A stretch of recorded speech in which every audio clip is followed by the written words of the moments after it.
అన్నమయ్య జిల్లా రైల్వే కోడూరు నియోజకవర్గంలోని పొల్లంపేటలోని గ్రామదేవత మారమ్మ తల్లి నిన్నటి రోజున శాకంబరి అవతారంలో దర్శనమిచ్చింది. అలాగే రమణమూర్తి టీచర్ ఆధ్వర్యంలో రాత్రి కోలాటం మహోత్సవం అద్భుతంగా జరిగింది. పాడి పంటలు కూడా అభివృద్ధిగా చెందాలంటే అటువంటి గొప్ప మాసం వర్షాలు రాని సమయంలో అటువంటి పాడి పంటలు కూడా పండలేకపోవడంలో ఆ సమయంలో ఈ ఆషాఢ మాసాన్ని అమ్మవారి కోసము విశిష్టంగా నివేదించబడినారు.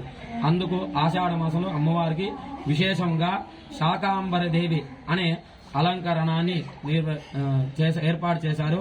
ఆ అలంకరణని చేసి అమ్మవారి అందరికి కూడా ఆహారాన్ని కూడా అందరికి కూడా ఆ బాధలు లేకుండా ఆహారాన్ని కూడా అందించి తర్వాత వర్షాలన్నీ కూడా అకాల వర్షాలు కూడా పడాలా, అదేవిధంగా కాయగూరలు ధాన్యాలు కూడా అన్ని కూడా పంటలు కూడా అన్ని కూడా పండాలని ఆ అమ్మవారు ఆడి మాసంలో ఆషాఢ మాసంలో శాకాంబరి దేవి మూర్తిగా మనకి అవతారం గావించినది.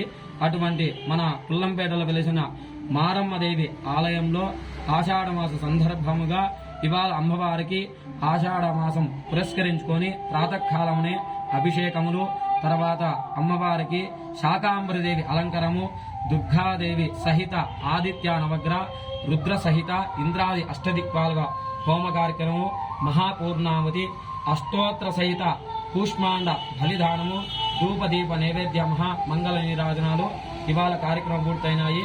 అందరూ కూడా ఈ అమ్మవారిని దర్శనం చేసుకొని అమ్మకు కృప పాత్రులై ఆ అమ్మవారి అనుగ్రహం పొంది అష్టైశ్వర్య ఆయురోగ్యాలు పొందవలసిందిగా కోరు.